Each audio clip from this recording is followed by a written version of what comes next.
Conseil national de transition présente La France libre. Les lundis, mercredis et vendredis, 20h30, 21h30. La France libre.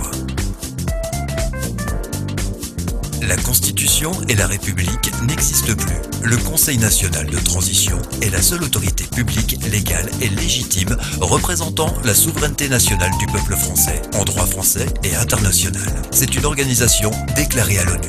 On rappelle, toutes les mesures Covid, y compris les inoculations soi-disant vaccinales, sont des expériences médicales ou scientifiques interdites par le droit international. Il s'agit de crimes contre l'humanité. Toute personne qui vous impose le masque ou vous menace de PV ou de vous licencier pour non-respect d'une mesure Covid commet un crime contre l'humanité. Pour connaître vos droits et les faire valoir, informez-vous www.conseilnational.fr. Rejoignez gratuitement le CNT sur www.conseilnational.fr.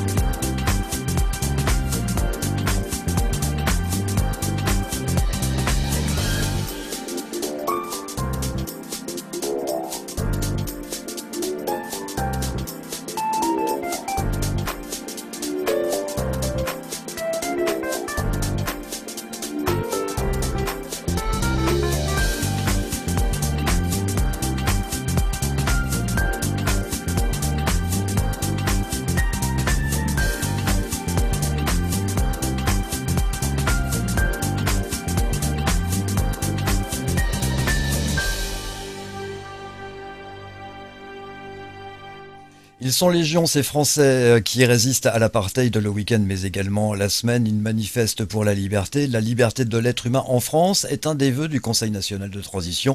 Nous sommes le Conseil national de transition et nous sommes heureux de vous accueillir dans La France libre. L'actualité tout de suite avec Philippe et Bruno. Bonsoir.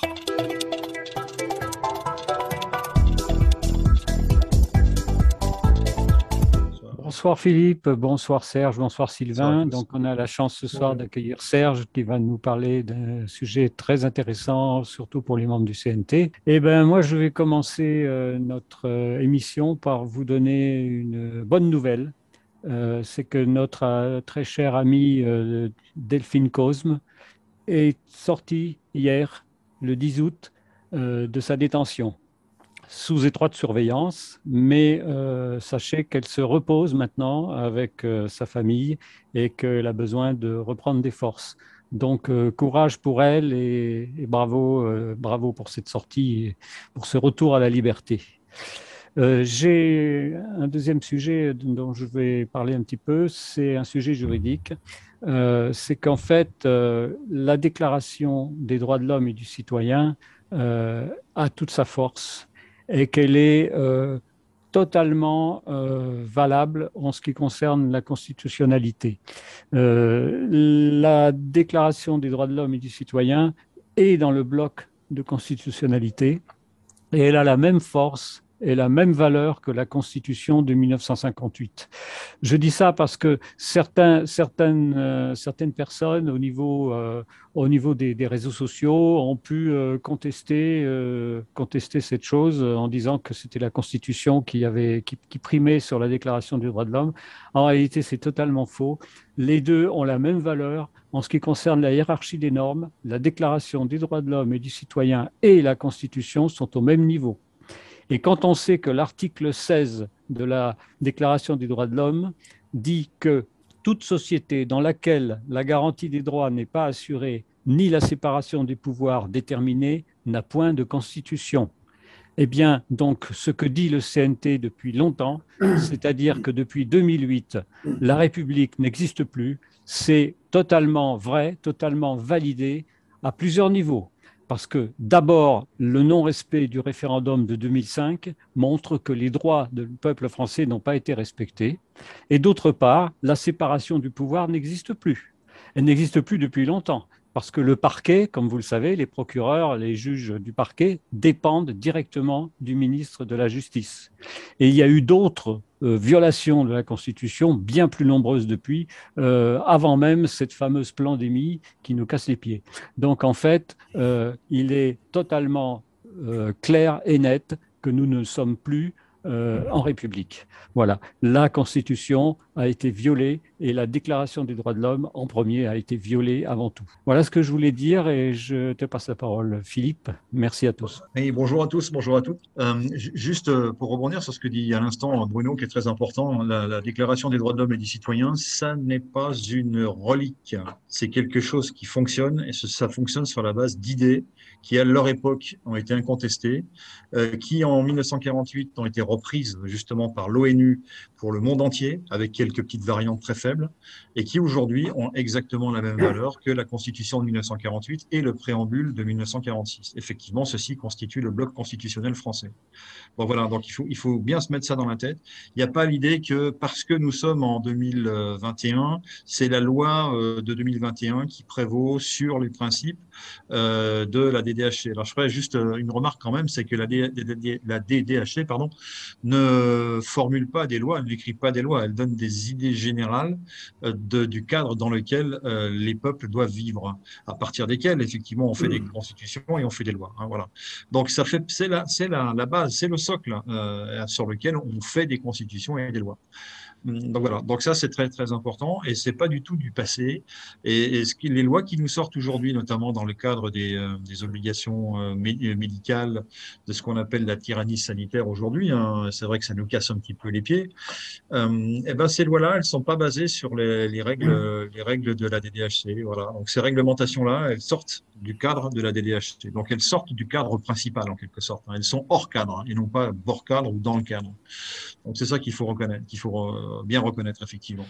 Voilà, donc maintenant on va passer à d'autres sujets. J'imagine, Sylvain, tu vas nous faire une magnifique introduction sur Ouais, on va d'abord partager, si vous le voulez bien, Philippe, Serge et Bruno, l'actualité en images, comme on a l'habitude de le faire avant de faire le sujet du jour. Face au Covid, y compris s'il y a peut-être un risque dans la vaccination, c'est juste du chantage. Non mais les risques de la vaccination, ils sont évidemment très contrôlés. Là, vous parlez de mais le vaccin, il est étudié depuis des dizaines d'années et aujourd'hui. Ah bon, ce vaccin-là, il est étudié depuis des dizaines d'années? Moi, j'avais l'impression que ça faisait même pas 18 mois. Monsieur, juste au-delà de la question en fait de savoir si il y a le vaccin ou pas, c'est surtout que si c'est une fraude, c'est le droit qui exige qu'il y ait des amendes en fait. Alors en fait, en question de création le droit, alors vous avez tout à fait raison sur le droit, mais le droit en France, c'est pas seulement la loi. Il y a aussi la CEDH. Il y a une réforme, un changement qui a eu lieu en France il y a à peu près 45 ans. C'est que le droit international fait partie de notre droit, notamment la CEDH. Et là-dessus, on a un arrêt de principe de la CEDH du 8 avril dernier. Et la CEDH a rendu un arrêt de principe, grande chambre, avec toute la publicité, en disant c'est notre arrêt de principe sur la vaccination obligatoire. Donc, quand on dit le droit, il faut commencer par regarder la CEDH qui est au-dessus de la loi. On est d'accord. Du coup, la CEDH nous dit il y a tout un ensemble de conditions à respecter pour qu'on puisse imposer une vaccination obligatoire. Mais si c'est une fraude, quoi qu'il arrive. Et alors, non. On peut pas dire parce qu'on a une interprétation sur la justification ou non du vaccin, une fraude n'est plus une fraude. Ça n'existe pas en fait. Bah si. En fait, non. Ah bah si. Alors, attendez, créer un faux QR code et prendre l'identité de quelqu'un. Vous avez fait quelles études de droit? Ça reste une fraude. Vous avez fait quelles études de droit? Ah non, j'ai pas eu cette chance. Voilà, vous n'avez pas fait d'études de droit. Donc je vais vous répondre. Du coup, pour moi, juste une fraude reste une fraude. Excusez-moi. Exactement. Mais c'est normal le droit. Mais oui, c'est de l'ignorance. Mais c'est pas grave. Vous êtes là pour apprendre. Le QR code qui est employé, qui est faux. Si vous avez une obligation qui est illégale à la base, parce qu'elle viole la Convention européenne des droits de l'homme, le fait de se dérober à cette obligation pour vous, le qui est illégale, est illégal. Ah, pour moi, le pass sanitaire est illégal parce qu'il viole la CEDH. On a quand même. Et ayant été validé par le Conseil constitutionnel, il reste illégal. Bah, bien sûr. Enfin, on est quand même d'accord que non, mais ça me paraît être une base. En France, on est d'accord qu'il y a des traités internationaux. Si vous respectez la Constitution et que vous violez un traité international, on est d'accord que vous êtes en train de violer le droit. C'est que dans les pays de la CEDH, il y en a une cinquantaine, l'Ausweis vaccinal est extrêmement minoritaire. Les pays qui ont mis en place ce système se comptent sur les doigts d'une main ou peut-être des deux. Dans l'immense majorité des pays du monde, et dans des pays qui ne sont pas forcément connus comme étant très protecteurs des libertés, je sais pas, la Russie, le Vietnam, il n'y a pas d'Ausweis. Au niveau du plan blanc, on se pose actuellement la question comment se fait-il qu'il ait été déclenché, puisque dans nos services, nous avons toutes les pathologies liées au tourisme, notamment les accidents, les traumatismes crâniens liés aux accidents de montagne, et on est en recherche, on se demande où sont les patients Covid qui soi-disant sont supposés submerger nos services. Donc j'invite tous les journalistes à appeler les directions des hôpitaux pour demander combien de patients occupent ces services. Et de manière informelle, donc voilà, je peux vous le dire et je vous invite à faire ces recherches-là. Et au niveau, nous, du collectif 05, en effet, c'est la goutte d'eau qui fait déborder le vase. Nous avons demandé aujourd'hui un rendez-vous à Madame Baglioni, qui est responsable départementale de l'ARS, qui, elle, est en vacances. Alors que nous, soignants, nous allons devoir renoncer à nos vacances et nous sommes interdits de démissionner, notamment sur un plan blanc. Donc oui, peut-être qu'on peut appeler ça la goutte de trop. Voilà pour l'actualité en images. Peut-être allez-vous vouloir rebondir dessus. Ah oui, oui, bien sûr, bien sûr. Sur l'interprétation des lois de cette jeune journaliste qui dit qu'elle n'a pas fait de droit, mais qui essaye de comprendre et qui s'imagine que, alors qu'en fait, le monsieur en face lui dit, mais non, vous vous trompez, chère madame, c'est la prévalence des lois, c'est d'abord les DEHC, l'Europe, voilà, et les droits de l'homme, européens en quelque sorte. Et puis voilà, et si on contrevient à l'un, tout s'écroule. Il faut respecter l'ensemble des lois, avec l'articulation des normes qui s'articulent autour de ces lois, certes, mais il faut respecter l'ensemble des lois. Donc ça, elle tombait les nues, parce qu'il y avait d'une part le bon sens qui était battu en brèche chez cette dame, et puis je pense qu'elle était tout simplement au sein d'une télévision dans laquelle tous les jours, heure après heure, minute après minute, on enjoint les personnes de faire ceci, de faire cela, contre toute réglementation comment dirais-je, mise à la norme, quoi, en quelque sorte. Hein. Donc voilà, donc ce sont juste des décrets qui tombent sans vérifier qu'ils sont conformes à la DDHC, par exemple, sans vérifier qu'ils sont conformes au règlement passé, aux lois passées, et ça tombe comme ça avec le seul motif qu'il y a urgence et il y a danger, parce que nous sommes dans un problème sanitaire, comme si les microbes nous couraient après, qu'ils allaient nous pincer les fesses au coin de la rue. Donc c'est vraiment de ça qu'il s'agit. Donc il y a une fantasmagorie autour de ça. On peut dire ça comme ça, on a le droit de dire ça, une fantasmagorie, c'est-à-dire une imagination qui est faite par les gens qui traitent de ces sujets, y compris les journalistes, et qui fait qu'à un moment donné, on est un petit peu sorti du cadre aussi au niveau de la logique, au niveau du bon sens, et qu'il est bien que ce monsieur sur ce plateau ait pu donner un cours à cette dame, bien sûr, mais très indirectement ou très directement à l'ensemble des téléspectateurs qui ont dû, j'espère, comprendre ce qu'il disait, intégrer et puis en faire ce qu'il faut en faire. Donc voilà, donc nous on est à l'affût de ce genre d'informations, on est à l'affût de dire il n'y a pas que au CNT qu'on nous explique qu'il y a des choses qui se passent. Hein. On n'est pas simplement des gens marginaux qui disons des choses marginales. Pas du tout. On est des gens qui faisons de la réinformation, c'est-à-dire qui allons chercher partout où le bon sens est présent, que ce soit dans BFM TV, qui est une radio ou une télé, pardon, mainstream, ou que ce soit sur des sites un petit peu plus confidentiels sur Internet. On va chercher des informations qui sont vraies, qui sont pertinentes et qui sont authentiques. Voilà notre mission. On n'est pas à l'abri d'une erreur, hein, bien entendu. Il y a même des fausses pistes qui sont lancées tous les jours. Donc, on fait nos contrôles également et on s'excuse par avance si une fois on a pu se tromper, mais c'est en général sur des détails. Sur les grandes lignes qui concernent le droit, en général, on est toujours dans le juste et on n'a trouvé personne pour nous dire le contraire. Voilà. Alors, Philippe, j'ai été halluciné. Je suis resté baba après avoir écouté ces deux vidéos parce qu'il semblerait apparemment que le vent serait peut-être un peu en train de tourner dans le bon sens parce que écouter ce genre de personnes parler sur BFM TV il y a 6 mois, ça aurait été totalement impossible. Ah, ça, c'est vrai. Je peux dire quelque chose aussi concernant la personne qui a parlé du plan blanc. J'ai entendu parler que ce plan blanc allait s'appliquer à l'Aude aussi, le département où je suis. Je voudrais dire aux gens la chose suivante. Écoutez bien, les sirènes d'ambulance toutes les 30 secondes dans nos rues, les corbillards qui passent les uns après les autres du matin au soir, c'est pas une preuve, ça? Voilà. Il y a les hélicoptères aussi qu'on entend toute la journée. Il y a même des sous-marins qui avaient des lits avec des cadavres qui ne veulent pas montrer. On se fout vraiment de nous, quoi. Il y a quelque chose qui se prépare, effectivement. On va bien voir quoi. Ce mois d'août, à mon sens, va être riche d'enseignements, d'événements. On va bien voir. Nous, on n'est pas des gens dans l'événement, on est des gens dans l'écoute, dans le regard. Malheureusement, on n'est pas dans l'action, on n'est pas au gouvernement, justement. Puisqu'on ne peut agir que quand on est du côté du gouvernement. Aujourd'hui, c'est difficile de faire pièce contre le gouvernement, sinon on se prend des balles, sinon on se fait embastiller, etc., etc. Donc, on n'est plus dans l'action totale. Par contre, on est dans l'observation, évidemment. Et puis, on a le droit encore, et on en profite, de parler. Ça me rappelle quelqu'un qui disait, plus le droit que de te taire. Et quelqu'un rajoutait, et encore, on parle de le supprimer. Donc, ça voulait dire qu'il fallait parler en permanence. Je n'ai pas très bien compris. Mais bon, voilà. Donc, c'est ça qui nous est proposé. C'est le droit d'observer, le droit de parler quand on ne parle pas des droits de l'homme, parce que demain, parler des droits de l'homme, ça va être une supposition que nous sommes conspi, je ne sais quoi, et que donc, ça y est, il faut qu'on ait au moins 48 heures de garde à vue. Donc, on est dans la dégradation des libertés en permanence, et il faut être vigilant, prudent, évidemment, parce qu'il faut mettre personne en danger, et continuer de dire les vérités. Ouais, je passe la main à qui la veut. Je voulais compléter ce que tu dis, Philippe, en disant que nous, au CNT, on est pour la non-violence absolue et qu'on ne va jamais agresser personne, que ce soit le matin à 6 heures ou ailleurs, ou à n'importe quelle heure. On ne va jamais attaquer qui que ce soit, on ne va jamais menacer qui que ce soit, on ne va pas utiliser d'armes. La seule arme qu'on a, c'est l'information, l'information et l'information. Et ça, il faut que tout le monde le comprenne au CNT et en dehors du CNT. Oui, alors cette mise au point est nécessaire, on la fait régulièrement parce que tout simplement, on n'a pas envie à un moment donné qu'il se passe des événements et qu'on dise « Ah, ça c'est le CNT ». Non, ça ne peut pas être le CNT. Hein. Les bagarres dans la rue, ça peut pas être.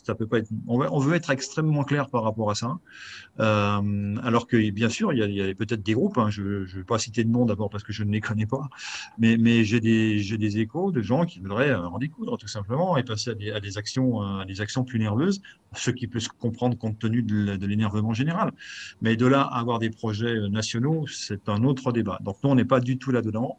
Voilà, on en appelle toujours aux forces de l'ordre pour dire que c'est par elles que la solution va passer, c'est par elles, pour la simple raison que c'est à elles de faire respecter justement ce droit qui est bafoué, de prendre conscience qu'il y a un moment donné trop, c'est trop. Il faut que cette prise de conscience, elle arrive par le haut, sinon la base ne peut rien faire. Et une fois que le haut aura pris conscience d'un certain nombre de choses, peut-être aussi de rapports de force, je ne sais pas. Il se passera des choses derrière lesquelles nous trouverons, évidemment, hein, nous et d'autres, hein, et l'ensemble des Français, effectivement. Bon, voilà ce qu'on peut dire sur le futur. Je peux rajouter quelque chose sur ce que tu dis, Philippe. Oui. C'est que nous ne prendrons jamais le pouvoir pour une raison simple. Nous l'avons. Nous avons le pouvoir. Nous sommes le pouvoir de la France libre, le pouvoir du peuple, légalement déclaré. Donc, on n'a pas à prendre le pouvoir. Il faut maintenant qu'on nous le donne, c'est tout. Voilà. La voix du Absolument. peuple. Absolument. Donc, du fait on le rappelle, hein, du fait de l'écroulement de la Constitution en 2008, on n'a plus de Constitution, on n'a plus de République. On a des personnes comme Valérie Bugeaud, qui est une dame qui parle de plus en plus haut et fort sur le net, qui est une agrégée, je crois, sauf erreur de ma part, une agrégée de droit, qui avait une chaire à la Sorbonne et qui a fait toute sa carrière dans le privé, hein, en tant que conseiller financier dans des grandes entreprises et qui a pris conscience d'un certain nombre de choses, qui est capable de nous écrire l'histoire du droit de la mer, du droit de la terre depuis le temps des Romains jusqu'à l'Angleterre, qui est le pivot de ce que nous vivons aujourd'hui. L'Angleterre est le creuset en quelque sorte de ce que nous vivons aujourd'hui depuis 2 siècles, 3 siècles même. Donc voilà, donc elle explique ça parfaitement, de façon parfaitement limpide. Et elle nous dit la même chose, elle dit il y a plus de République, c'est fini, il n'y a plus de République. Donc voilà, donc on s'appuie sur des savants, des sachants. Après, faire des constats, bien sûr que tout le monde peut faire des constats avec des théories plus ou moins solides, ou même avec des arguments très solides. Sauf qu'après les constats, quand il ne se passe rien, ça veut dire quoi? Ça veut dire qu'on n'a pas les moyens de mettre en œuvre la réparation de ce que nous constatons aujourd'hui.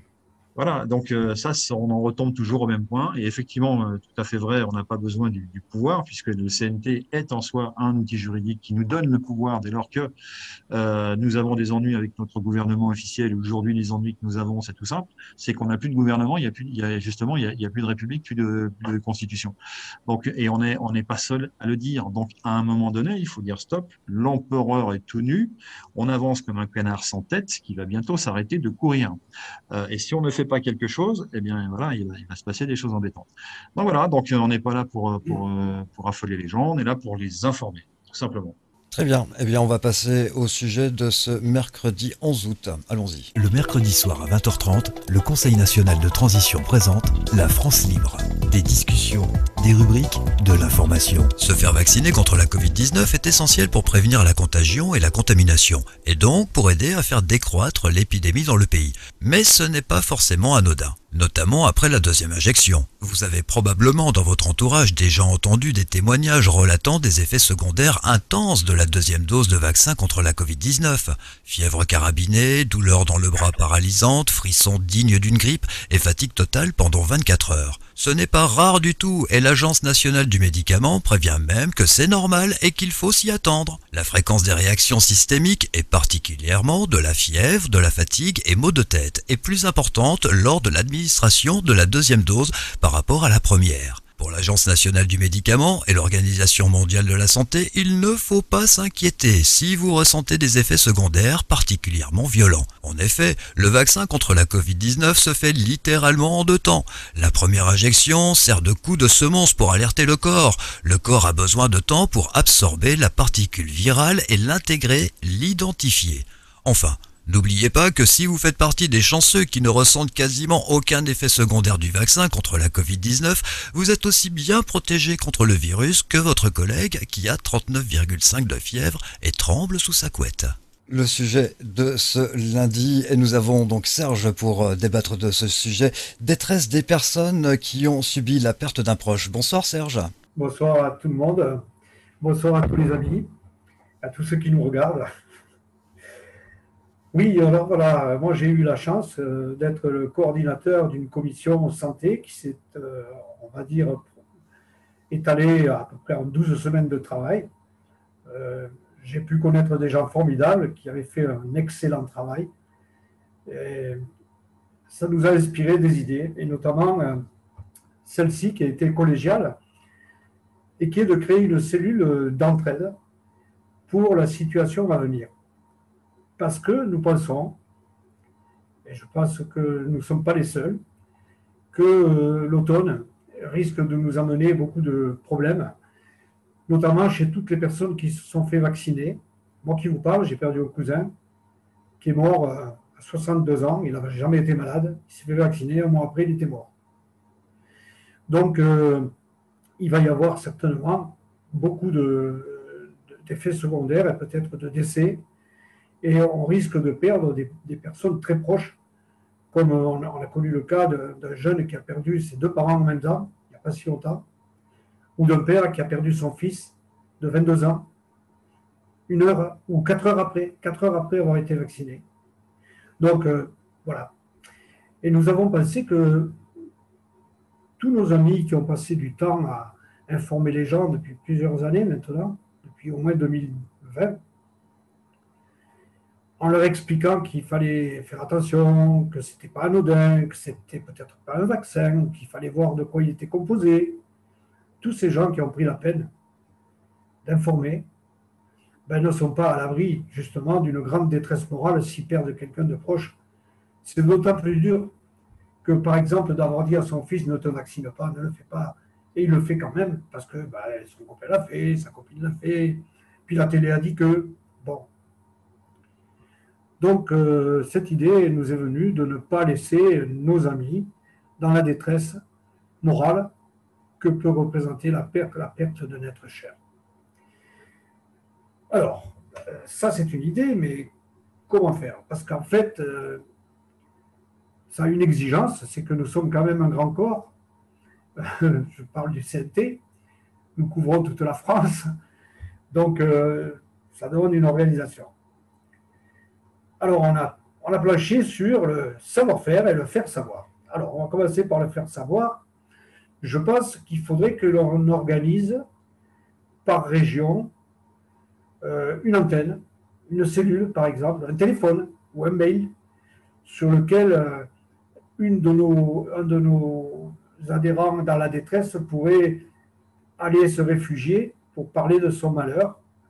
Et là, je fais appel, moi, à tous les référents, tous, parce qu'il y en a à peu près dans chaque département, et je leur demande de me contacter et d'essayer de faire en sorte qu'ils aient chez eux, dans leur circonscription, dans leur département, au moins un endroit ou quelqu'un, ou un mail qu'on pourrait consulter pour pouvoir parler dans ce domaine de détresse.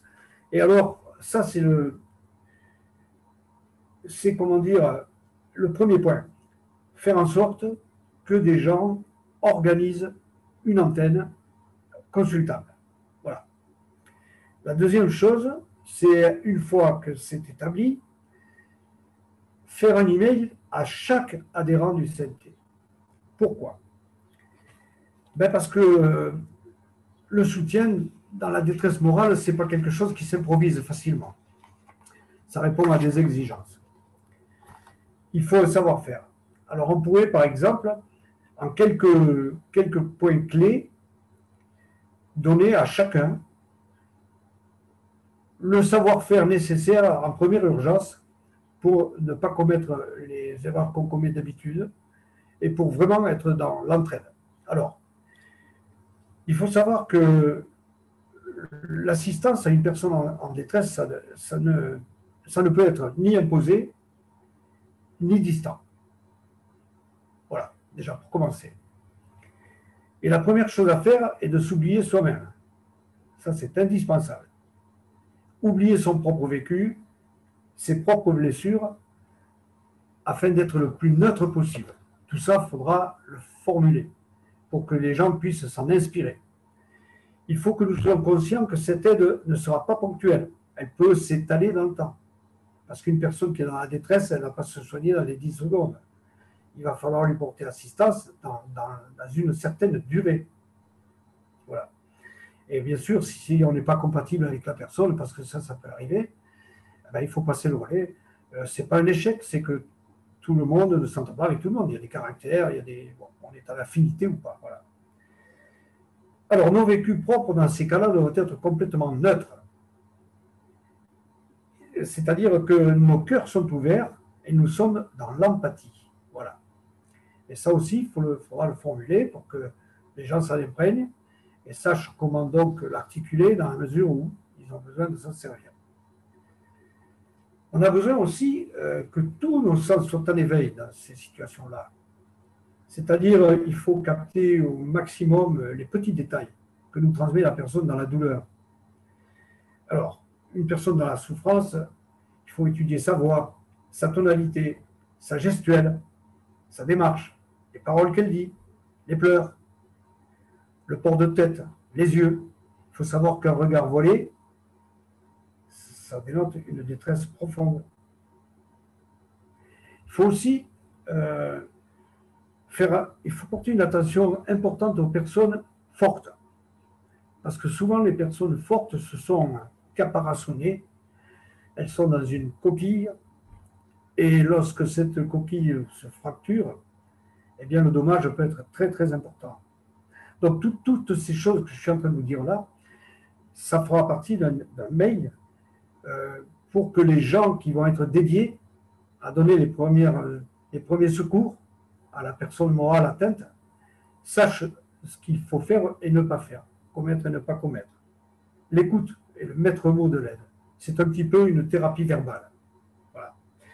Alors, il faut d'ailleurs que la personne verbalise sa douleur.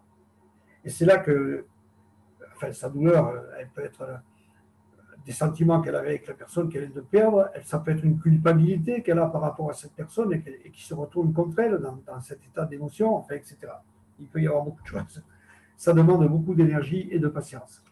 Donc, ça, c'est une chose qui fera partie de l'email de formation qui sera envoyé à tous les adhérents. Et au bout de quelques temps sans amélioration, il ne faut pas hésiter, bien sûr, à ce que la personne soit dirigée vers quelqu'un, un spécialiste. Voilà. Et voilà, c'est ce que je voulais dire. Et je voulais dire aussi que la confidentialité est la règle absolue dans ce genre de choses. Donc voilà.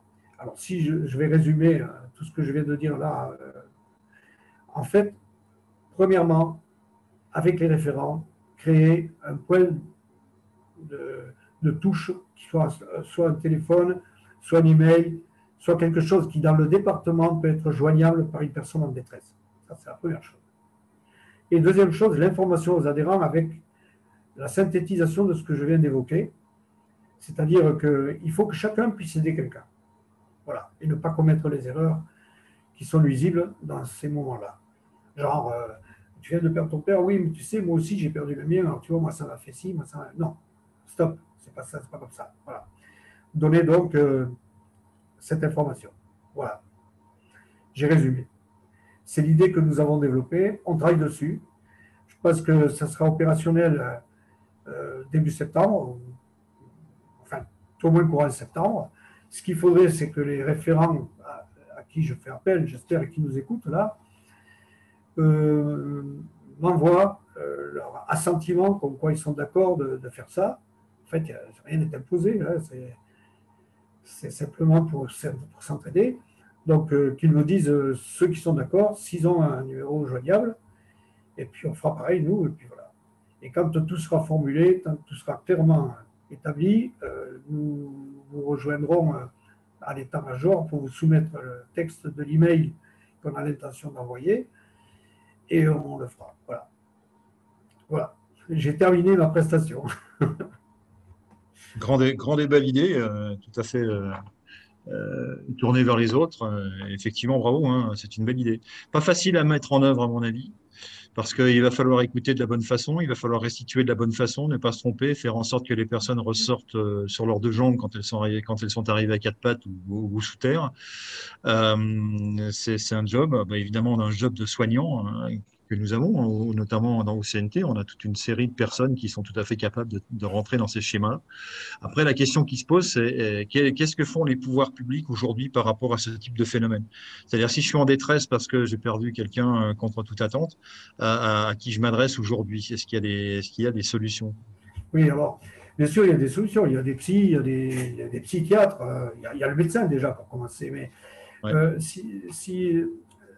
moi, ce que je pense dans cette histoire, c'est que je n'ai pas touché tous les points. Tu vois, tu viens de soulever quelque chose, Philippe, bien sûr. Ça fait partie de ce dont on est en train de parler, nous, entre nous, nous qui montons cette opération. Alors, il y a déjà des spécialistes chez nous. Ne serait-ce que, je vais te signaler, ce que je viens de vous dire là, ça a été élaboré par une personne qui s'appelle Sabine, qui est une spécialiste des vaccins, qui a travaillé, qui a été directrice d'un grand labo pour l'Afrique, donc elle connaît parfaitement le milieu médical. Il y a Fred, il y a Sylvie qui est aussi du milieu médical, il y a Mirail, qui lui est psychiatre. Bon, enfin, bref, il y a Pascal qui a travaillé sur le sujet là aussi. Voilà, j'espère que je n'oubliais personne, Sabine. Ouais. Il y a plus que ça, mais ceux qui ont élaboré ce que je viens de vous dire là, ce sont ceux-là plus moi. Et moi, je suis psychothérapeute. Donc, il est certain qu'on va établir la chose de façon... Ce qu'on a voulu faire, allez, je pense qu'il vaut mieux que je commence comme ça. Je n'ai pas l'habitude de parler comme ça. Ce qu'on a voulu faire, c'est éviter que les plus proches de celui qui est atteint moralement par une douleur morale intense ne commettent pas déjà les premiers péchés. C'est les premières erreurs qui vont l'enfoncer plutôt que de... Alors, de deux choses l'une. Déjà, si ils savent un peu ce qu'il ne faut pas faire, ça va éviter les catastrophes. Mais si la personne est trop touchée et que la première personne qui lui est dédiée pour l'aider n'y arrive pas, bien entendu, c'est vers des gens spécialisés qu'il faut les diriger. Et il y en a au CNT. Alors, évidemment, s'il n'y a personne, il faut les envoyer chez un psychiatre ou chez un psychothérapeute du coin. Ça, c'est évident. Hein. Mais nous, on peut déjà coiffer. Moi, par exemple, dans mon département, je peux me déplacer, à condition qu'il n'y ait pas trop en même temps de gens qui soient dans le besoin. Mais autrement, je peux me déplacer. Mirail, qui est psychiatre, lui aussi, m'a dit qu'il pouvait s'occuper de son département, bon, etc. Voilà. On pourra aider. Mais il faut faire la différence entre la première urgence, qui doit être à la portée de tout le monde, c'est-à-dire éduquer la masse des gens pour que cette masse des gens ne commettent pas des erreurs envers leurs confrères, leurs collègues. Voilà, c'est déjà ça. Après, rapatrier vers une antenne, c'est un deuxième temps qui, elle, va choisir d'envoyer ou pas un spécialiste pour la personne. Voilà. Parce qu'une personne qui est dans la détresse morale, elle ne va pas s'en sortir dans les 5 minutes. On sait que c'est un travail à long terme, ça demande beaucoup d'énergie. La personne qui va la prendre en charge, ce n'est pas son métier. Donc, forcément, elle n'aura peut-être pas sur la distance, l'énergie qu'il faut pour aller jusqu'au bout des soins dont a besoin la personne. Alors à ce moment-là, c'est sûr qu'il faut un spécialiste derrière. Parce qu'il faut que la méthode soit organisée. Voilà. C'est une aide de premier niveau, on peut appeler ça comme ça, une aide de premier niveau qui pourrait être faite au travers des référents du CNT, qui pourraient diriger vers des spécialistes le cas échéant. Et la détresse, est-ce qu'elle n'est pas inversement proportionnelle à la surprise? C'est-à-dire que si on a un décès d'une personne de 95 ans qui est sa mère ou son père, c'est peut-être moins, mais ça met moins en détresse que de perdre un fils, par exemple, ou une fille qui est là, effectivement, c'est forcément une détresse. Voilà, donc moi, tu as postulé qu'avec la vaccination, on aurait de plus en plus de cas de détresse. Bon, il y a déjà des cas de détresse avec ou sans vaccination, hein, mais il est possible qu'effectivement, alors moi, ce que j'ai envie de dire, c'est est-ce que tu as identifié, vous avez identifié autour de cette commission, justement, une augmentation des demandes par rapport à ce type de détresse spécifique, quoi. Pas encore. C'est de l'anticipation que nous faisons là. Parce que, en fait, pour l'instant, il est certain que, par exemple, je te l'ai dit, je vous l'ai dit, j'ai perdu un cousin là, qui s'était vacciné pour partir en camping-car parce qu'il pensait qu'il allait être tranquille en étant vacciné. Dommage, il est mort dans le mois qui a suivi d'une crise cardiaque. Alors, forcément, c'est dit crise cardiaque. Alors, on ne saura pas que c'est des morts du vaccin parce qu'il est certain qu'on va nous le cacher jusqu'à la dernière seconde. Ils n'ont pas intérêt de dire que c'est le vaccin. Donc, ils ne le diront pas, c'est évident. Mais ce n'est pas grave. Que ce soit une chose ou une autre, ce n'est pas grave. Ce qui est grave, c'est la perte de quelqu'un. Voilà. Et comme tu dis, toi, Philippe, c'est peut-être moins grave quand on s'attend à la mort de quelqu'un qui a 90 ans. C'est vrai, ce que tu dis est juste. Mais ce n'est pas toujours le cas non plus. Parce que tout dépend du lien établi entre les personnes, les affinités, ou je ne sais pas, les liens qui ont été tissés entre eux font que la gravité sera par rapport au lien qui a été établi. C'est tout. Voilà. C'est une belle démarche humaniste. Mais le but, c'est ça. Le but, c'est...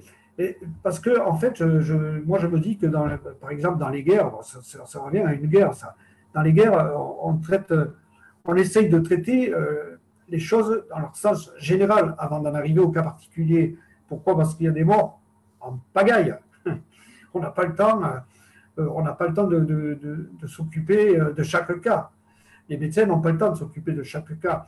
Mais alors, si le soldat qui est à côté de celui qui vient de tomber connaît déjà les premiers soins à faire, c'est déjà rendre service avant que le médecin puisse s'en occuper. C'est ça, c'est un peu de cette idée-là que nous sommes partis. Un bel exemple de ce que représente la solidarité au sein du CNT et qui serait étendue à tout le pays quand le CNT sera installé. Alors, ouais, ça me fait penser aux soldats de la guerre du Golfe, les Américains, hein, pas les Koweïtis ou les Irakiens, les Américains qui ont tous été vaccinés et qui sont tous revenus avec des maladies bizarres et qui, une fois rentrés aux États-Unis, d'une part sont démobilisés, c'est-à-dire sortent de l'armée, et d'autre part finissent assez seuls, quoi, pour pas dire pire. Donc, ça serait éventuellement à un moment donné de se dire attention, on a un risque d'avoir en quelque sorte une pandémie de gens en détresse, quoi, hein, si je peux me permettre cette image. En même temps qu'on a la fameuse pandémie vaccinale, la fameuse pandémie du Covid-19. Donc voilà, ça pourrait être une explosion du nombre de personnes en détresse qu'il s'agit d'aller aider. Et ça, effectivement, je suis complètement d'accord, il faut l'anticiper, c'est un phénomène anticipable. Est-ce qu'il a été anticipé par notre gouvernement ? J'ai un doute, j'en sais rien, je ne sais pas. Mais, moi, je peux te dire que je ne pense pas pour une raison simple, c'est qu'ils ne veulent pas voir que le vaccin peut être responsable de quoi que ce soit. Au contraire, ils veulent que tout le monde se vaccine. Donc, forcément, pour eux, le vaccin est la solution. Voilà. J'entends, mais mon propos, c'était plus de dire c'est ceux qui restent, c'est pour ceux qui restent. Et qui restent dans le désarroi et qui restent dans la détresse d'avoir perdu un proche au bout de 3 semaines ou 3 jours ou 3 heures après une vaccination. Voilà. Et ceux-là restent dans la détresse, peut-être même dans l'effondrement psychologique, certains dans la colère, puisqu'une colère qui va s'éteindre pour donner lieu à une dépression pour certains. Enfin bref, il y a des conséquences diverses et variées d'être rentré dans une logique où on a le sentiment que l'autre a été victime de quelque chose et qu'on aurait pu l'aider à ne pas être victime.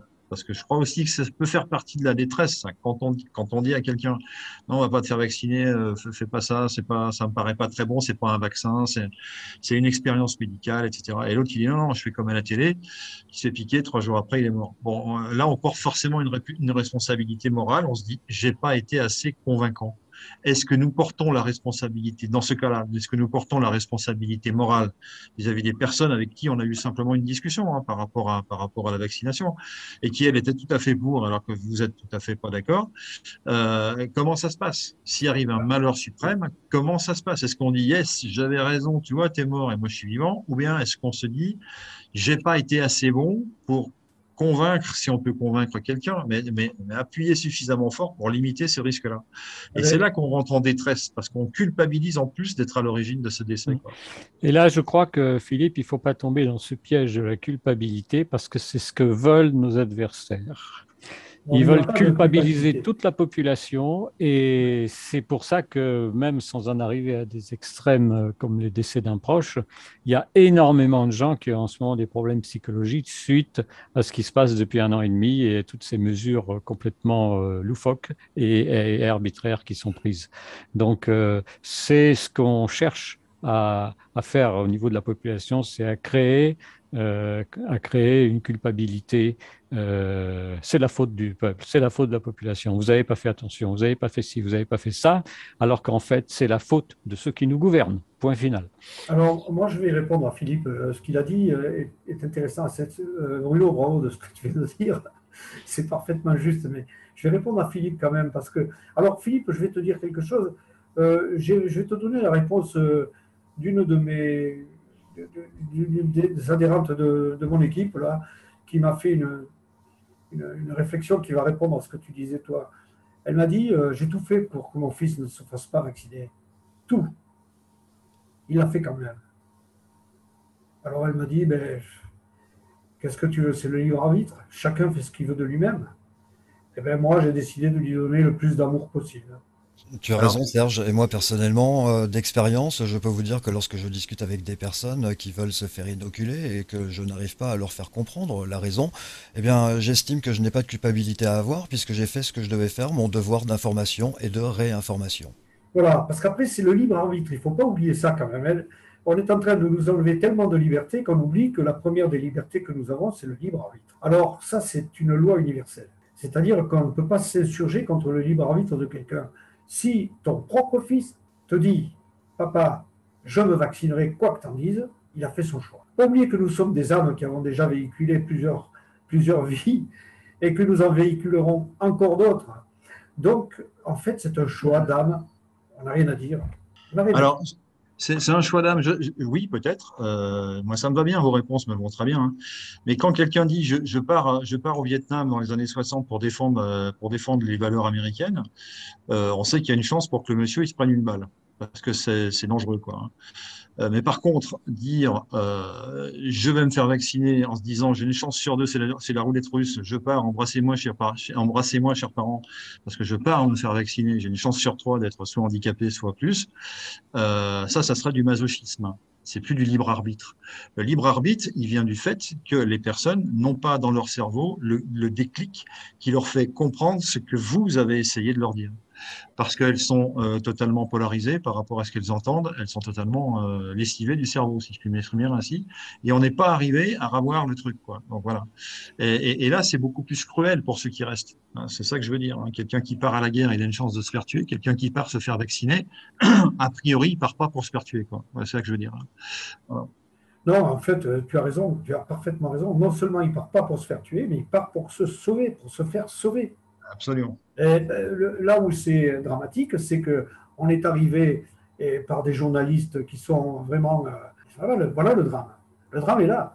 C'est qu'en fait, nos enfants qui croient BFM TV sont tués par BFM TV. Et on a beau leur dire n'y va pas, eh bien, ils croient BFM TV. Parce que la puissance des médias, de la mode, du regard des autres, c'est pire que la bienveillance d'un père. D'autant plus que le soi-disant conseil scientifique ne fait que donner des avis. au pouvoir politique qui prétend que les avis sont des normes indiscutables, alors que ce ne sont que des avis. Donc on se dirige vers des situations où on aura des responsabilités, mais des non-culpabilités, hein. C'est-à-dire que la culpabilité sera dégagée, elle l'est déjà d'ailleurs, hein, de la part du gouvernement et de la part des fabricants, en cas de problème, hein, voilà. Donc ils se sont auto-amnistiés en quelque sorte de toutes sortes de problèmes qui pourraient donner suite à cette vaccination, comme tu l'as très bien dit, qui n'en est pas une, qui est donc un essai clinique. Et si c'est un essai clinique, c'est nous qui volontairement allons vers cette expérience, et c'est nous qui prenons la responsabilité, un peu faux-folle, je dirais, de se faire piquer avec quelque chose qu'on ne connaît pas encore. Voilà comment les choses sont dans la réalité. Et la vérité de tout ça, c'est que les assurances ne nous assurent pas au cas où on a une conséquence négative suite à une vaccination, parce que ça n'est pas une vaccination, et c'est l'argument que je viens de donner, hein. C'est un exercice médical, et que donc on se prête de son plein gré, de son libre arbitre. Attention, là, il y a détournement du consentement, hein, Philippe. Alors, je sais qu'il y a des détournements du consentement. Je suis désolé, oui. Il y aurait effectivement mais ce que je veux dire, c'est que certains considèrent ce que je dis là. Ils disent, moi, je paye pas. Ils ne savent pas que c'est un essai de thérapie. Non, c'est un essai de. C'est le travail des médias, justement, qui étouffe cet effet-là, quoi, et qui, par un effet de boucle en permanence, d'information de boucle et d'abêtissement, qui, en fait, projette les gens vers cette volonté, donc, vaccinale. Oui, alors on a eu l'expression thérapie génique, mais c'est tombé parce que la thérapie, c'est pas une thérapie. Non. Donc, c'est vraiment une expérience médicale, quoi. Voilà. Et seulement, voilà, comment ils ont détourné le consentement, c'est en appelant ça un vaccin. Absolument, mais ils ont trompé que ceux qui sont vaccinés, ils n'ont pas trompé les compagnies d'assurance qui, elles, ne vont pas payer les conséquences de ces expériences vaccinales faites avec votre libre arbitre, ou réputez-t-elle. Et après, il faut aller au tribunal pour expliquer que le monsieur ou la dame qui est mort, on lui a extorqué son consentement. C'est compliqué, et surtout, ça ne le fera pas revenir. Donc voilà, donc on est dans cette logique-là. Et on a deux poids, deux mesures, c'est-à-dire il y a ceux qui savent, ceux qui tiennent le discours qu'on tient ici, hein. On n'est pas des conspires, on s'inspire juste de ce qui se dit. Appelez votre assureur, appelez au téléphone et vous verrez ce qu'il vous répondra. Si vous lui dites s'il m'arrive quelque chose à la suite d'un essai vaccinal, ah ben non, c'est pas pris en charge. Ah ouais, et c'est marqué où? Bah c'est marqué partout, en fait, dans nos contrats, dans nos machins. Ok, expérience vaccinale, c'est pas bon. C'est pas remboursé. Vos successeurs continueront de payer le crédit de la maison, le crédit de la voiture. C'est pas l'assurance qui va prendre en charge. C'est ça qu'il faut bien faire comprendre aux gens qui nous écoutent. Voilà, mais en fait, là, on détourne un peu c'est exact tout ce que tu dis, Philippe, comme d'habitude. Mais on détourne un peu la conversation parce que le fait d'apporter une aide à quelqu'un qui est dans le désarroi, si tu veux, celui qui est dans la douleur, il se fout pas mal de savoir si c'est un vrai vaccin ou un faux vaccin. Il est frappé par la perte de sa mère ou de son fils ou de sa fille. Il n'y a que ça qui l'occupe dans sa tête, hein. Rien d'autre. Alors, il y a plusieurs raisons pour lesquelles cette initiative que tu viens de décrire va pas être facile à mettre en œuvre. On a un petit peu évoqué, il faut avoir affaire à des médecins, il faut rentrer dans les clous au niveau administratif, c'est jamais simple, pas se faire dénoncer pour exercice illégal de je ne sais quoi, bon, voilà. Et puis je dirais la raison principale, à mon avis, pour laquelle ils veulent pas vraiment que ça ait lieu, ce genre de choses, c'est que ça permet de faire des statistiques, c'est que ça permet d'avoir des informations. Et que si jamais on s'aperçoit qu'on a 10, 15, 20, 100 personnes qui sonnent à la porte en disant « Oh là là, j'ai vécu un drame terrible, etc. » Évidemment, c'est pas le mort qui va venir se plaindre qu'il est mort d'une vaccination, on est bien d'accord. Mais c'est son proche qui va venir vers nous en disant « Je suis en détresse. » Et là, il va y avoir une prise en charge, et il va y avoir des informations qui vont sortir, et il va y avoir des statistiques qui vont pouvoir être produites. Alors, quelle valeur auront-elles? Évidemment nulles si elles ne viennent pas de l'État, hein, comme on sait d'habitude, hein. Par contre, pour nous, oui, elles auront une grande importance. Donc, bien sûr que ce projet-là, il n'est pas facile à mettre en œuvre, mais il est passionnant et malheureusement passionnant. Mais on sait qu'il va se passer des choses et il faut pouvoir anticiper. Donc bravo à vous. Alors, pour la question de ce que tu dis là, de l'exercice illégal de la médecine, oui, bien sûr, on peut toujours passer ça. Mais ce n'est pas le cas parce que en fait, il s'agit que d'aider son copain, sa sœur, l'adhérent avec qui on va en réunion, avec qui on se promène le dimanche. et puis qui tout d'un coup perd son père, ben, on lui donne un coup de main moral, c'est tout, on ne fait pas de la médecine, on assiste un pote. Voilà. Si moi je parle en disant, voilà, il faut les choses à éviter ou les choses à ne pas dire, c'est simplement par des raisons de spécialistes, évidemment. Mais je ne les donne pas comme un outil permanent ou définitif. Je les donne comme une solution de ne pas commettre des erreurs, comme la solution pour ne pas commettre des erreurs, et c'est tout. Après, je dis bien, on envoie aux spécialistes si besoin. Les spécialistes, c'est comme si on a sa mère qui ne va pas bien, on la voit chez le docteur. Voilà. Absolument. Et d'abord, on la calme. Maman, pourquoi tu mets de l'eau à côté du verre? Voilà. Hein? Pourquoi ça te fait de la peine? On l'aide d'abord. Puis après, si on voit qu'effectivement, elle met toujours de l'eau à côté du verre, on va peut-être voir un neurologue. Voilà, je ne sais pas, mais écoutez, de toute façon, les objections sont bonnes à prendre. Hein. Moi, je suis toujours prêt à avoir des objections, ça m'intéresse. Alors, c'est pas les objections, hein, c'est simplement effectivement des questions, des questions qu'on pose auxquelles il faut trouver des réponses. Hein. Voilà, mais ce que j'ai bien aimé dans ce que tu as dit aussi, on n'a pas redit, c'est que tu es favorable à aider ceux qui accompagnent ceux qui sont en détresse, en fait, dans la famille, etc. Et je crois que ça, c'est une très, très bonne idée. C'est un petit peu comme ceux qui doivent traiter un malade d'Alzheimer quand ils sont à domicile. Quand il y en a un des deux qui est malade avec l'Alzheimer, il faut surtout soigner ou aider celui qui n'est pas malade, quoi. Parce que c'est un job extrêmement difficile de s'occuper d'un malade d'Alzheimer. Donc voilà, donc on est un peu dans cette logique-là. Et là, on serait dans une détresse forte et on aiderait les personnes à faire en sorte d'aider leurs proches à sortir de cette détresse. Et ça me semble une très belle piste. C'est pour ça qu'on va faire un email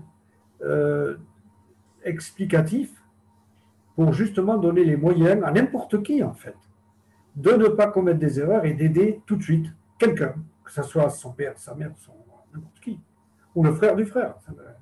Voilà, ça n'a pas d'importance. Voilà. De sorte que, au lieu d'aggraver la situation morale des gens, ce qui serait dommage, parce que si évidemment il y a de plus en plus de gens en détresse, si on complique la chose en commettant plein d'erreurs, ça n'ira pas. Il faut au contraire qu'on soit le plus juste possible. Alors, il est évident que les gens ne comprendront peut-être pas ça aussi facilement que je le dis. Moi, je ne propose pas non plus une anamnèse. Hein. Je suis en train de dire que voilà, c'est le premier coup de main. Tu ne vas pas, je vais t'aider. Voilà. Dis-moi ce qui ne va pas. Voilà. Allez, raconte. Puis voilà. Et puis ne pas commettre les erreurs à ce moment-là, qui sont de dire ah oui, tu sais, oui, oh, ben, ça me rappelle, moi, tiens, ça m'est arrivé, oh, ben, je me suis sorti brillamment parce que si, parce que oh. Ouais, tu vois, tu souris, mais c'est comme ça. Oui. C'est juste pour pas que les gens commettent des erreurs. C'est tout. Les thérapeutes commencent à parler de ses propres problèmes, c'est pas bon. C'est formidable cet élan de solidarité qu'il y a un petit peu partout en ce moment en France. Et puis on le voit également dans les centres-villes de France. C'est quelque chose de formidable qui s'installe avec les gens qui sont donc contre le pass sanitaire et qui installent donc eux-mêmes des tables, etc. et qui invitent les passants, alors vaccinés ou non vaccinés, tout simplement, à venir prendre un verre gratuitement, tout simplement pour partager des instants de convivialité. Absolument. Donc moi, ce que je voudrais souligner, hein, j'ai pas été critique, mais j'ai posé des questions qui émergent de toute manière. Je voudrais souligner le fait que tout ça, ça vient du cœur, effectivement. Parce que ce que vient de dire Sylvain, ça vient du cœur. On l'entend dans ta voix, Serge. Et il y a plein de gens au sein du CNT qui ont un cœur énorme et qui sont prêts à aider les autres. Alors sous cette forme-là, c'est une des formes malheureusement qui risque de se développer dans les prochains mois. Et pourquoi pas se préparer à ça, c'est une excellente idée. Alors après, est-ce qu'on pourrait, nous, au sein du CNT, par exemple, sur une chaîne, par exemple, ou sur un site, prévoir un endroit où les personnes non inscrites chez nous pourraient faire part de leur petit malheur en quelques clics et en quelques croix dans quelques cases. Et puis justement les renvoyer vers des solutions comme tu viens d'évoquer, Serge, vers des personnes, des êtres humains, plus des machines. Voilà, qui sont disponibles, qui mettent. Bien sûr. Voilà. Et leur dire, il y a un rendez-vous qui est pris pour vous tel jour, telle heure par téléphone. Je pense que ça peut les aider beaucoup, ça. Ouais, absolument. Ben, tu vois, Philippe, moi, j'ai 75 ans et mon but, c'est d'aider les autres. Voilà. Je suis sur la ligne droite, la dernière phrase. Je me dévoue à la cause publique, en quelque sorte. Je préfère aider les autres, passer mon temps à les entraider. Voilà. On est d'accord, l'amour, c'est ce qui reste de plus important dans toute cette histoire-là, bien sûr. Et la bienveillance et la charte d'harmonie que je mets en avant également dès que c'est possible, dès qu'on a l'occasion au sein du CNT et sur ces ondes. Donc voilà, donc ça, c'est des valeurs qui ressemblent au CNT, qui sont celles du CNT. Alors moi, ce que je peux dire au sujet du CNT, là, je ne vais pas parler de l'état-major ni rien du tout, je vais parler des gens du terrain que je côtoie, moi, souvent. Il n'y a que des gens dévoués, des gens formidables, qui ont un cœur pas possible. Je vous jure, ils sont dévoués. Ce sont des gens qui ont à cœur de s'entraider. Donc, ils m'aident dans ma démarche, forcément. En ayant des mentalités pareilles, on n'a pas envie de le laisser sur la touche. Voilà. Oui, tout à fait. Le CNT attire de plus en plus de gens éveillés et des gens qui se réveillent. Et la solidarité est de plus en plus forte. Et il n'y a pas de haine. Là aussi, il faut le souligner. On n'est pas dans la haine contre, par exemple, les forces de l'ordre, on n'est pas dans la haine contre le gouvernement, même si on n'est pas d'accord avec lui. On a d'autres moyens de lutter, et notre moyen de lutter à nous, c'est l'amour. C'est l'amour. On diffuse de l'amour. Et l'amour est une force. Sans haine, et la force opposée à la peur. Violence, hein. Oui, tu as raison, avec de l'amour essentiellement. Et de l'intelligence. Et de la bienveillance aussi. Ça va ensemble, hein. Voilà. Merci pour ce projet, Serge. Vraiment, si tu as d'autres choses comme ça. Ouais. Et vous êtes à peu près combien de personnes là, sur la France réparties? À travailler sur le sujet, on est une vingtaine à peu près. Ouais. Mais surtout, ce qu'il faut savoir, c'est que tous ces gens qui travaillent avec moi là, sont issus de la commission santé. C'est-à-dire que ce sont des gens qui ont la connaissance des thérapies en général. Hein. Ou alors, s'ils ne sont pas carrément de la santé, ils font partie de la médecine holistique. Donc, ce sont des gens qui sont impliqués dans le rapport humain et dans la bienveillance du soin, quoi. Voilà. Ils connaissent. Voilà. Et ce sont des gens qui ont fait... la commission santé a fait un excellent travail. Moi, j'ai assisté aux 12 commissions qui se sont produites. Je peux te dire, Philippe, que moi, j'ai vu des rapports de 47 pages sur le sujet. Donc, les gens ont travaillé la semaine, ont fait des réunions plusieurs fois dans la semaine pour le dimanche amener les résultats de leur travail. Et je t'assure qu'ils ont fait un travail excellent. Ils sont admirables, tous ces gens. Moi, je le dis, j'ai pas honte. Tout à fait. On est en train d'en faire la synthèse d'ailleurs en ce moment et ça représente un boulot considérable. Oui, on est bien placé pour le savoir, Bruno et moi. On est en train de faire des choses. Et comme on fait pas ça à temps plein, ça prend un petit peu plus de temps que prévu. Mais on est attelé justement à faire la compilation en évitant les synthèses parce que c'est toujours compliqué. Mais sans jouer sur les mots, on préfère compiler, c'est-à-dire mettre côte à côte les meilleurs moments en quelque sorte pour les reproduire, les montrer à tous. Et déjà à ceux qui ont fait tout ça, qui ont eux-mêmes fait des synthèses pour eux-mêmes. Nous, on va faire la synthèse de la compilation et on va faire quelque chose de présentable pour tout le monde à l'intérieur du CNT. Alors, toutes les personnes qui nous écoutent et qui ne sont pas du CNT, il faut savoir qu'effectivement, il y a eu des choses de faites.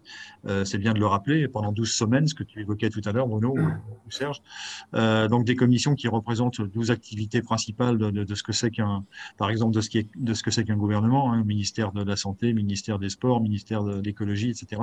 Ça fait à peu près 13 sujets, 12 ou 13 sujets. Et donc, sur ces sujets-là, donc un certain nombre de personnes de chez nous, triées, enfin choisies, certains pour ce qu'ils savaient faire, d'autres pour simplement leur envie, et les troisièmes qui étaient on va les appeler des sages.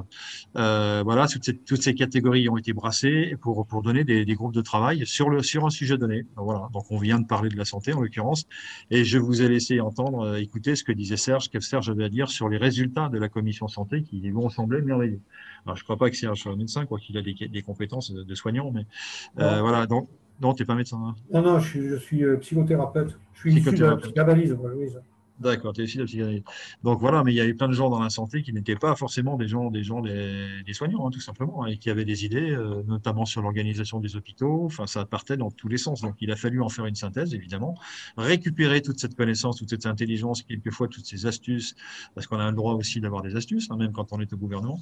Et voilà, et faire en sorte que ça soit mis au service du plus grand nombre, du bien commun. Voilà ce qu'on a voulu faire. Donc là aussi, on est quelque part dans l'amour. J'ai vu, moi, à titre personnel, travailler des sujets comme l'habitat. Alors ça peut paraître un peu loin de ce qu'on vient de dire aujourd'hui, mais pas du tout. On en arrive toujours au même point. L'amour, le vivre ensemble, l'amour, comment on peut faire, quoi. Et ça arrive souvent sur l'amour. Alors on n'est pas des babacools, on n'est pas peace and love, on n'est pas des New Age, pas du tout, mais on est quand même conscient au sein du CNT d'un certain nombre de valeurs qu'il faut remettre au goût du jour, arrêter la compétition permanente, le fait de mettre les gens les uns contre les autres, de les jeter dans des solutions de soins qui sont pas les bonnes, etc., qui fait que l'humain est contraint, tout simplement. Il est contraint aujourd'hui et il est malheureux. Alors, on est contraint derrière nos masques, on est contraint derrière les solutions qu'on nous propose, on est contraint dans le travail, on est contraint partout. Donc, au CNT, on anticipe. C'est ce qu'on disait tout à l'heure. Il s'agit d'anticiper. Donc, on anticipe sur ce que sera un gouvernement idéal avec ce que veulent les Français véritablement, ce que veut un Français de base en matière de santé, en matière d'habitat et autres. Et ces exercices-là, on les a menés à bien et on va en faire la synthèse. Alors, bien évidemment, cette compilation et ces synthèses seront à la destination de celles et ceux qui les ont faites en priorité, c'est normal. Mais on ne désespère pas qu'à court terme, à moyen terme, on le mette sur le site et que chacun puisse y accéder. Ça serait une idée comme une autre. Voilà. Alors moi, je voudrais ajouter quelque chose à ce que tu dis, Philippe. Aujourd'hui, par exemple, on a un ministère de la Santé et je me pose la question, qui est compétent là-dedans? J'ai souvent entendu dire par des proches, par exemple, bon, le peuple, il n'est pas fait pour gouverner, c'est pas son métier. Bon. Okay. Aujourd'hui, le peuple n'est pas fait pour gouverner. D'accord. On a des élites qui gouvernent et qui nous envoient droit dans la mur régulièrement depuis 70 ans. Et ça, ce n'est pas une leçon à tirer. Alors voilà ce que je vais dire. Les gens qui ont fait partie de la commission santé sont des gens du peuple. Ils ont fourni un excellent travail de spécialistes. Ils ont largement plus de compétences en matière de santé que le ministère de la Santé. Et c'est le peuple. Voilà. Je voudrais rassurer ceux qui ont des doutes. Le peuple est capable de gouverner. C'est le peuple qui fait Airbus, c'est le peuple qui a fait Ariane, c'est le peuple qui construit les voitures, c'est le peuple qui fait les TGV, c'est pas les élites. Eh ben, on va demander à Sylvain s'il nous reste beaucoup de temps après cette belle parole. Eh bien, on est tout juste pile poil dedans. Donc je vais vous remercier, merci Serge, merci Bruno, merci Philippe. Il y aura encore des mouvements sociaux ce week-end contre l'apartheid, contre le pass sanitaire et pour la liberté. Nous vous donnons donc un rendez-vous particulier, ce sera ce vendredi à 20h30, un nouveau rendez-vous avec la France Libre, émission spéciale ce vendredi. Le Conseil national de transition présente la France Libre. Les lundis, mercredis et vendredis, 20h30, 21h30.